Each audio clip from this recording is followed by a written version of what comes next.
Good morning. Good to see everybody. It is so great to be with the Lord's people on the first day of the week and worship together. If you're visiting with us, we are so grateful and honored by your presence. You can help us out a little by following the instructions on the screen behind me and giving us a record of your presence here.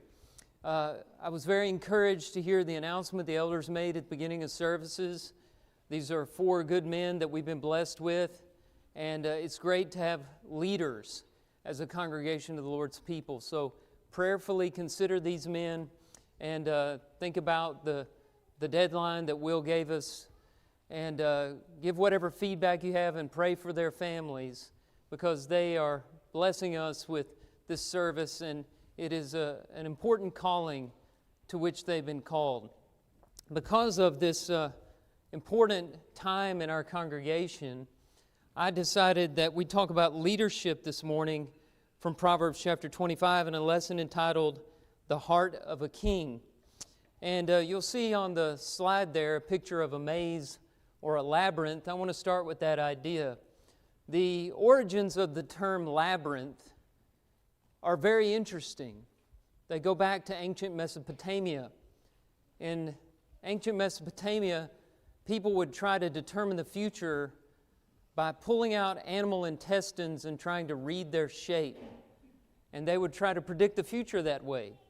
And the word for that is labyrinth, which means a maze. But literally, a labyrinth, labyrinths are guts. And so, in order to see what was going to happen on the outside, they would look on the inside.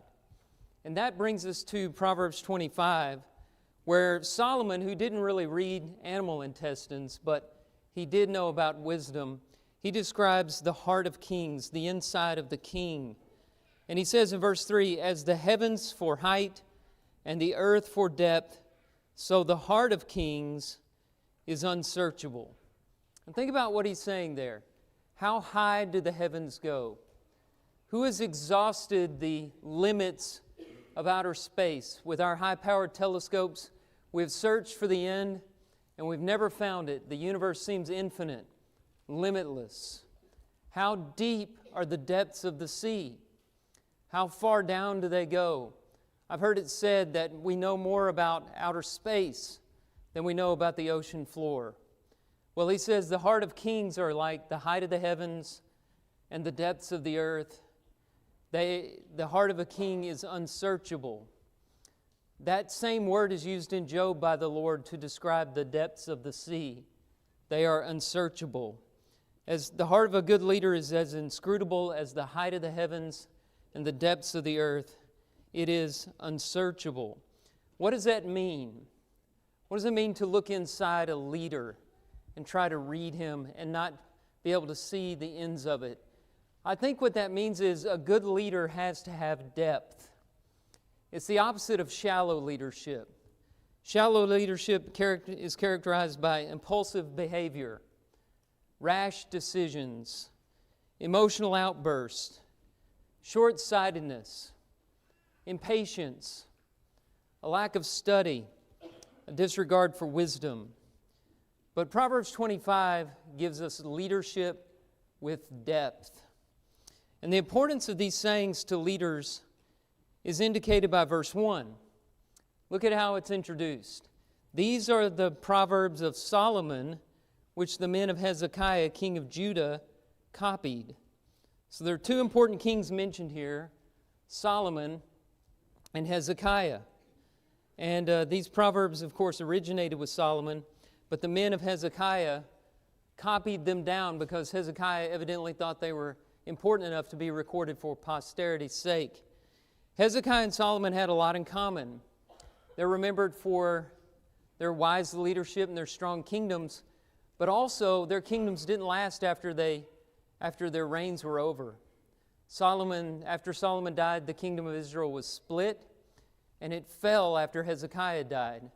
So they knew the importance of gathering wisdom, but perhaps they didn't ensure that it was applied so that their legacy lasted. We don't want to make that same mistake.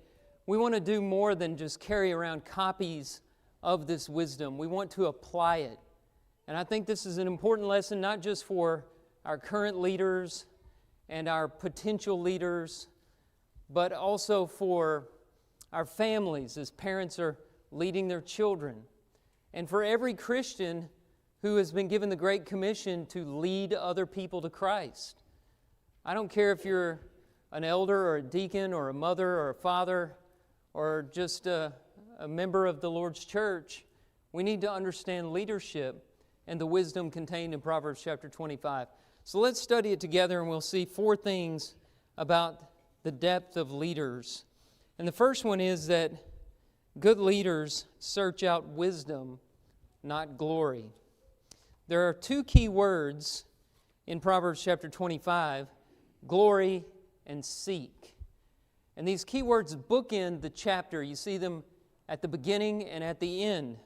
And all that is contained here is bracketed by these warnings not to pursue glory and to seek wisdom. Look at verse 2. It is the glory of God, see the key word, the glory of God, to conceal things, but the glory of kings is to search them out. So Solomon's encouraging us to search wisdom. You might look at that and say, what does Solomon know about searching for wisdom? If you remember the biography of Solomon, he started his reign in 1 Kings chapter 3 with the Lord asking him, make any request you want and I'll give it to you. Instead of asking for riches or fame, Solomon asked for an understanding heart to govern the people of God. And God gave him wisdom, and He gave him all these other things as well. And Solomon became the wisest man to have ever lived. He received his wisdom rather effortlessly through a miracle of God. So what does he know about searching out wisdom? Well, let's go to something he wrote in Proverbs chapter 2. Just for a minute, keep your finger there in Proverbs 25. Flip over to Proverbs chapter 2 and look how that chapter begins. It's instructions from a father to a son, presumably Solomon to his son. And first, the father instructs his son to search for wisdom. My son, if you receive my words and treasure up my commandments with you, making your ear attentive to wisdom and inclining your heart to understanding, yes, if you call out for insight and raise your voice for understanding, if you seek it like silver and search for it as for hidden treasures, then you will understand the fear of the Lord and find the knowledge of God. You see him telling his son, you're going to have to put forth a lot of effort to find wisdom, but it's worth the while. It's worth all the effort because it is more valuable than gold and silver. But notice what he says in the next verse. Verse 6. For the Lord gives wisdom, from His mouth come knowledge and understanding. So yes, you have to exert effort to gain it, but it's still a gift from God. We wouldn't know it if it had not been revealed to us from God. Therefore, it is a gift. It takes both effort and the grace of God to combine for wisdom to take place. Remember, wisdom is not just knowing facts. It's applied knowledge, which means you need 3 things for wisdom to occur in your life. You need information, but more than that, you need experience and you need time. And the experience and time and the information all require effort. You have to dig, you have to search, you have to seek and work for wisdom. And it's important that you do so. Far more important to gain wisdom than glory. So I said these keywords, glory and search or glory and seek, they bookend the chapter. Let's go to the end of the chapter and notice verse 27, the second to the last verse. Here's what it says. It is not good to eat much honey, nor is it glorious to seek one's own glory. So what happens when you eat too many sweets? At first it's great, right? But then you get sick to your stomach if you eat too many. And man's glory is like that. Man's glory is praise candy. You can look at it that way. You get too much of it and your soul gets sick. Your spiritual health suffers. There's a word that's used in the King James. I know a lot of the language in the King James Version is ancient and kind of hard to understand. But some of those words are really good, and we don't need to lose them from our vocabulary. And there's a word that the King James used where Modern translations use the word conceited or proud, and that's the word vainglory. Vainglory, vain meaning empty, glory meaning honor. It means empty honor. Think of celebrities receiving those awards in the awards shows that are remembered one day and forgotten the next. It's empty glory, empty honor. Don't work for empty praise. It's fleeting. It will go away. Instead, work for wisdom. Wisdom you can apply, and maybe you will be forgotten, but what you built and the lives you influenced will last. That's the point here, is wisdom is more important than glory, and a good leader will lead by it. Wisdom is essential to leadership, but it doesn't come easily. I want to share with you a statement by Marcel Proust. I couldn't get the whole thing on the slide, but here's part of it. He says, "We do not receive wisdom, we must discover it for ourselves. After a journey through the wilderness which no one else can make for us, which no one can spare us, for our wisdom is the point of view from which we come at last to regard the world." He says, the lives that you admire, the attitudes that seem noble to you, have not been shaped by a father or a schoolmaster. They have sprung from very different beginnings, having been influenced by evil or commonplace that prevailed around them. Then listen to this last part. They represent a struggle and a victory. The wisdom you have gotten, however little or however big it is, represents a struggle in your life. There's no other way around it. You have to work for wisdom. And a good leader will realize this and put in the effort. But when you put all your effort into vainglory, receiving the praise, getting the honors, attracting more followers, being included in all the invitations, you're building a house of cards. Wisdom builds legacy. Your name may be forgotten, but what you've built in God's name, that will last. I'm reminded of 1 Corinthians chapter 3, verses 11 and 12, where Paul says, every Christian builds on a foundation, and the foundation is Christ. And what we build can be compared to gold or silver or other precious metals, or maybe wood or hay or straw. And the day of judgment is like a fire. And the fire will test and prove the works we built in this life. And those works of hay and wood and straw, they'll be burned away. But the works of gold and silver, they will last. They will actually be refined and improved by the fire. Build something in your life that lasts using wisdom. When asked about the secret of their success, the Wright brothers, who invented the airplane, insisted that the best dividends on the labor invested have invariably come from seeking more knowledge rather than more power. So seek wisdom, not glory. Here's the second point. Use restraint. If you want to be a good leader, use restraint. And that brings us to verse 3 again. We noted it at the beginning of the service in the introduction, speaking of the word unsearchable in terms of depth. Look at it again. Solomon says, as the heavens for height and the earth for depth, so the heart of kings is unsearchable. So we thought about it in terms of depth. Let's take it to a new direction in terms of inscrutability. Good leaders are marked not just by their communication skills, but also by their concealment skills. Let me explain what I mean by that. Not everything needs to be told. The Roman poet Ovid said, he lives well who hides well. Think about that. He lives well who hides well. We talk a lot about the Christian's responsibility not to reveal others' secrets. In the book of Proverbs, there are a lot of passages about not gossiping, not being a whisperer or a backbiter, not revealing other people's things that you have no right to reveal. But we don't talk a lot about not revealing your own secrets. Some things should be kept private. And this is especially true of leaders. We understand that we don't want other people to reveal our secrets. What's really strange about human behavior is while we don't want other people to reveal our secrets, we're eager to reveal them on social media and in other places. And the problem with that is, if you reveal too much, you lose your dignity.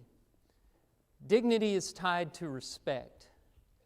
And when you share too much in an open forum like social media or in a church just publicly, when you're open book, as they say, and things are just flowing out of your mouth unfiltered, you're sharing secrets with people who don't know you well enough to respect you despite your secrets.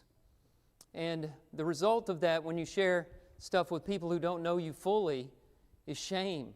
They could use it to manipulate you or use it to humiliate you. And so we need to learn to hang on to some things. You don't have to tell everything you know or everything you've been through. A great example of this that may get you to understand where I'm coming from is Samson. Think about Samson's life. There's a scene in Judges chapter 14 where Samson is attending a wedding feast, and he's just been married. On his way, he encountered a lion and killed it, and later he found honey in the lion's carcass, and he ate the honey. And in this 7-day feast, there was a challenge to present a riddle. So he came up with this riddle about the honey he ate out of the lion's carcass. Out of the eater came something to eat. Out of the out of the strong came something sweet. Out of the eater came something to eat. And nobody, of course, knew what it was. And the challenge was, if they answered it, they would receive the award. If they couldn't answer it, he would receive the award. And the award was 30 changes of clothes. Well, they pressured his new wife to tell them the answer to the riddle. And she knew it. She said, he found a lion with honey in his carcass and he ate the honey. That's what it is. And so on the 7th day of the feast, they revealed his secret. And he became so angry, he killed 30 men to get the clothing to pay the reward to these men. And he left in anger, and his wife was given to another man. That's in Judges chapter 14. In Judges 16, we learn that Samson has taken a Nazirite vow, and so he's never cut his hair. And his hair was the secret to his strength. As long as he kept that vow to God and kept his long hair, he would be strong. The Philistines continued to pressure his mistress or girlfriend, Delilah, to tell them the secret of his strength. And she didn't know what it was, but they offered her a lot of money. And so she pressured him day after day. And he would tell her things, and they weren't true. And so she kept crying to him and begging him to tell his secret. And eventually she wore him down, and he revealed his secret. My strength, the secret of my strength is in my hair. While he was asleep, she cut his hair.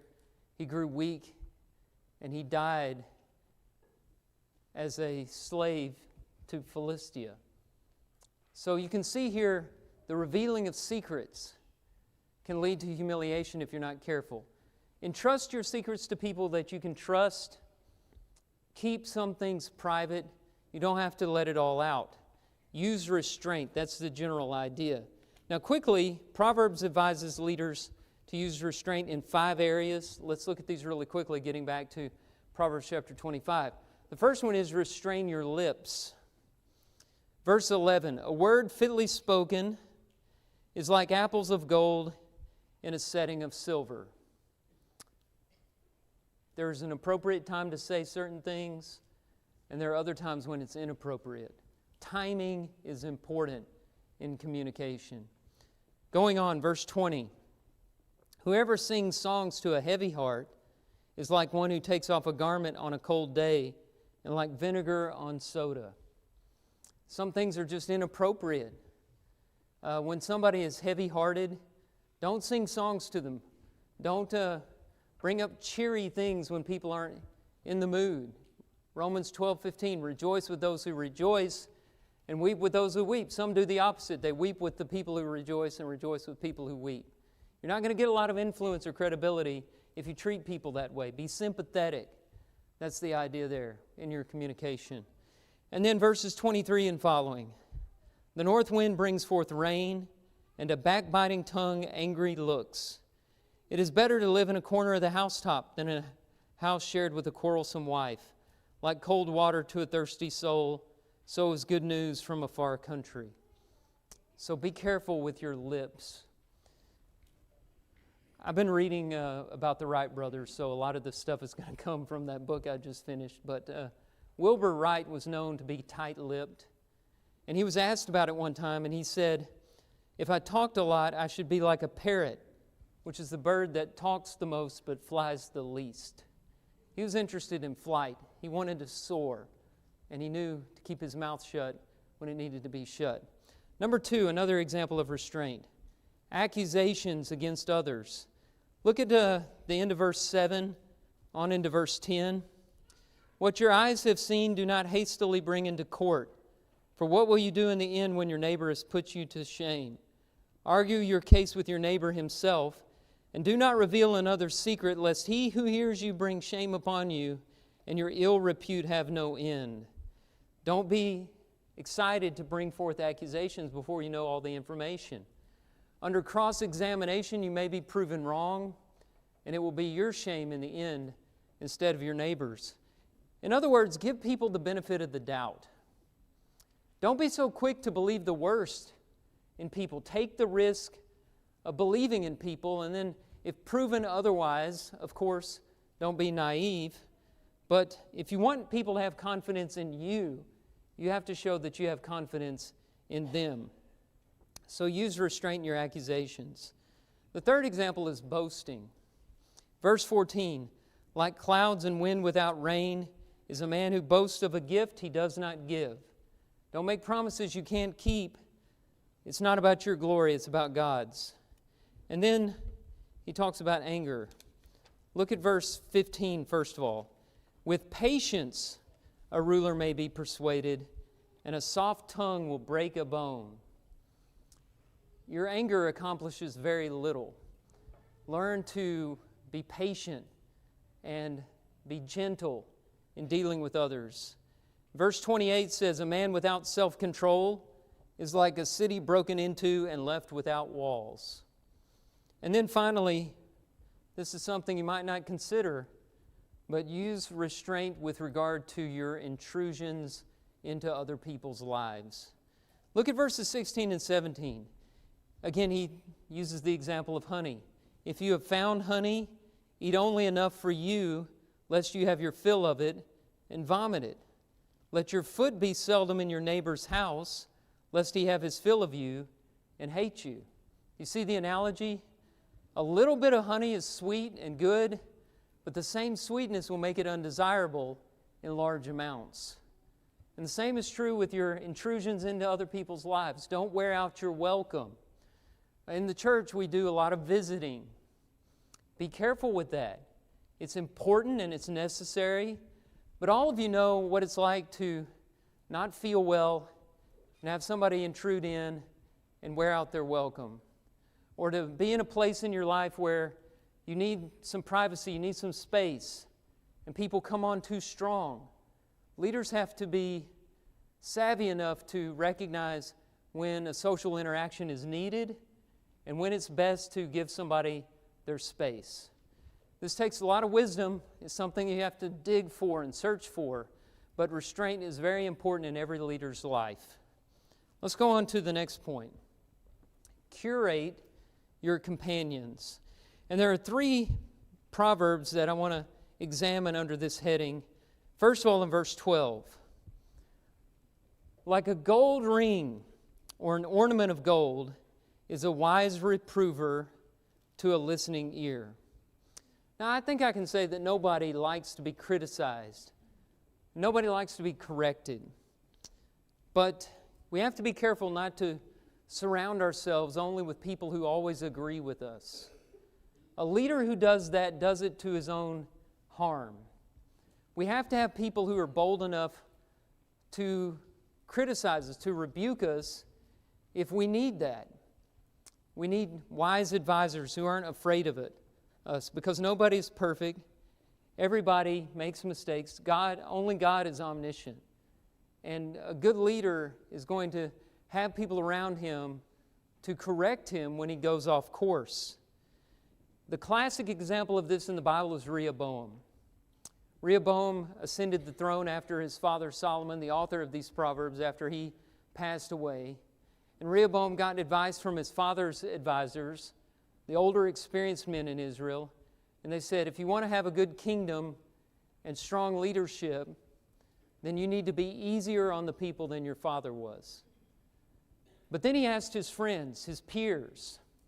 And the younger men of Israel said, be harder on the people than your father.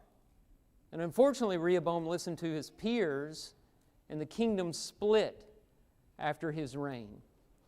And so the lesson here is, surround yourself with wise people who will advise you, not being afraid of you, but who will tell you the truth. Curate your companions.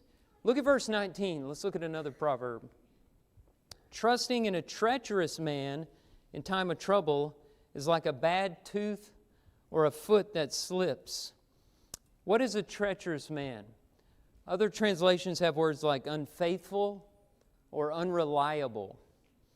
And there are numerous reasons why a leader might choose a treacherous person to trust in. Sometimes it's nepotism. It's a family member, and you want to help your family, and you have good intentions, but you wind up having a treacherous person in your counsel. Sometimes it's cronyism, somebody you grew up with all your life. Sometimes it's money. They contribute to your cause.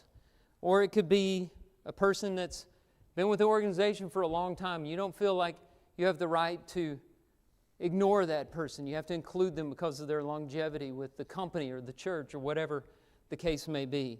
But it's very dangerous if you have somebody who is treacherous, unfaithful, unreliable in your counsel. Just like verse 12, you need counsel. You need people who give you good advice. This proverb balances the last one out. Invite advice, but make sure it comes from the right people. Now here's the third verse. Verse 26. Like a muddied spring or a polluted fountain is a righteous man who gives way before the wicked. A righteous leader is a rare and valuable find. It's as valuable and as nourishing as a freshwater spring. And, Will, at the beginning of services, read those qualifications for elders and deacons. There's a high standard that the church sets for its leaders. Not many people can fill those seats. Those qualifications are stringent, right? And their character requisites, most of them, that ought to belong to all Christian people. And so our leaders are supposed to be examples for us to follow. So when you find somebody who meets those qualifications, you're very fortunate. We're fortunate at Asheville Road to have qualified leaders to lead us. But what a shame it is for a good leader to be ruined by bad influences. That's the point of the proverb. Now, taken all together, what does it say? Curate your companions. A lot of people choose their associations by whomever they're thrown into life with. I grew up with that person, or I went to school with that person. I work with that person. That person's my neighbor. That person's always gone to my church. This is a family member. And we just go through life with whomever we've been thrown into life with. That's not the way the Bible advises us to make friends. We're to curate our companions. Look for good influences. And this is especially true when you are an influence. Don't be influenced by people who will lead you astray. You're going to have those people in your life, and you need to be discreet, and you need to understand who they are and be able to identify them. After Jesus heard the voice of the beloved when he was baptized, or the voice calling him beloved when he was baptized, he heard another voice. He was driven out into the wilderness to be tempted by the devil. And that voice told him that he needed to prove his worth in being successful and popular and powerful. And we're going to hear those voices too. They're going to tell us, you're not worth being loved unless you prove it through being successful and popular, by making compromises, by pleasing the right people. And we're tempted to listen to those voices because they reach down to the fragile part of us in our inner beings that really want to be valued and really want to be worthwhile. They attack our self-worth. We need to continue hearing the voice that calls us beloved, the voice of God that says, I gave my son for you. I love you. You are my children. And shut out the voice of Satan and the other voices that say, you have to prove your worth. You have to be successful. You have to be popular to be liked. We have to make sure we surround ourselves with good influences who echo the voice of God instead of the voice of Satan in the wilderness.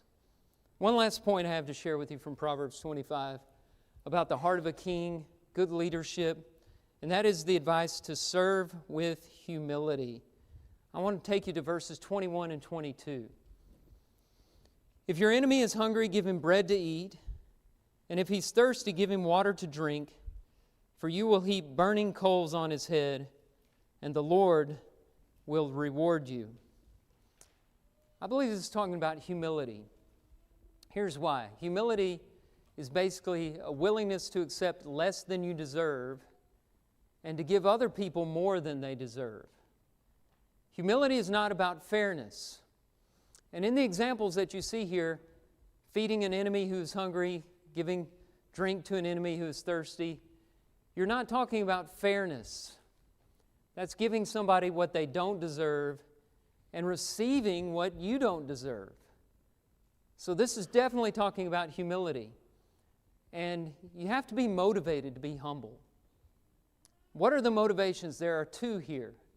And the two motivations, one is practical and the other is reassuring. So the practical motivation to be humble is that in being humble with others, you will heap burning coals on their head. Now, do I need to tell you this is not literal? You're not literally going to be putting coals on somebody's head. These are burning coals of shame. Even the worst people have a sense of shame if you go to certain lengths, like feeding them when they're hungry, addressing their felt needs. That's the idea. And so you activate that shame through good deeds. That's a practical word of advice. It's a practical motivation to be humble. Humility disarms. Leaders are going to encounter enemies all the time. Enemies they didn't see before they became leaders. Elders see this, deacons, ministers, teachers, parents, all kinds of leaders. Any Christian person is going to encounter enemies when they take a stand for something. And so you need to understand you can disarm them through humility. That's not compromising your beliefs, but it's also not trying to get through the world through force and anger. It's a matter of faith, which leads me to the second motivator. The first one was practical, burning coals on their head. The second one is reassuring, and that is the Lord will reward you. You might recognize this passage because of your familiarity with Romans chapter 12, where Paul quotes it at the end of that chapter. And what he says is, do not take vengeance upon yourselves, but leave it to the wrath of God. Therefore, if your enemy is hungry, feed him. If he's thirsty, give him something to drink, for in so doing you will heap coals of fire on his head. He starts out with God the judge. Don't get revenge. God will retaliate on your behalf. He is the righteous judge. He will repay. Knowing that means you don't have to worry about vengeance. You don't have to worry about fairness. God will make it fair. And we really don't want what's fair anyway, because if we got what we deserved, we would be utterly lost. By grace we've been saved, and God's grace will, in its wisdom, even things out. All will be made just in the end. All will be put to rights. And that's reassuring. That means as a leader, you can receive unfair treatment without retaliation. You can have people talking behind your back, things that aren't true, and you don't have to go and constantly be on the defensive. It means you don't have to defend your honor all the time. You can work on service. And God didn't just give this advice. He exemplified it in His Son, Jesus Christ. Before we close, go with me to Matthew 20. Jesus is talking to his disciples after he caught them arguing over who's the greatest. And he taught them this. You know that the rulers of the Gentiles lord it over them, and their great ones exercise authority over them. That's how most of us think of a good leader. Someone who'll put down his foot, who leads with a strong arm. Like Rehoboam's friends, we think that's what makes a good leader. But Jesus, he challenges them in the next verse. It shall not be so among you. In the church, in the kingdom, what will it be like? He said, whoever will be great among you must be your servant, and whoever will be first among you must be your slave. Even as the Son of Man came not to be served, but to serve, and to give his life as a ransom for many. How did Jesus lead? He was the most powerful leader who ever walked on the face of the earth. Did he lead with his power? Well, he had power, but it wasn't brute force. He could have led with brute force. He had 12 legions of angels at his disposal, but he didn't call them to save him when he was on the cross. He led through humility and service. He's the good shepherd, the shepherd king, who washed his disciples' feet. And he sets an example for us to follow, especially leaders. Lead through humility. The wisdom of the Bible is important. It won't lead you astray. It doesn't say you can change your reality. It teaches you how to navigate the reality that you're dealt with. And so if you're a leader currently, or you're a potential leader, if you're leading in the church, or you have a family, or you're a leader at work, or just a Christian trying to share faith with others and influence people for good, heed these instructions. Leaders need depth. And leaders build depth through wisdom, restraint, good companions, and humility. Jesus leads us to eternal life. We are sheep. Are you following him, or have you gone astray? Are you walking with Christ, or have you left the pasture for the world? Are you listening to those voices out there that are telling you you have to prove your self-worth through success and brute force and popularity? Or are you hearing the voice that calls you beloved, who said to Jesus, you are my beloved Son, in whom I am well pleased, who will say to us if we are faithful to the end, well done, good and faithful servant. If you want to be a follower of Christ and you haven't yet obeyed the gospel, we're prepared to help you. We are ready to lead you to Christ. If you're struggling in that way, you've become a Christian, you need to be restored, or you need our prayers, we're willing and able to help you. You just need to come. Come now as we stand together and as we sing.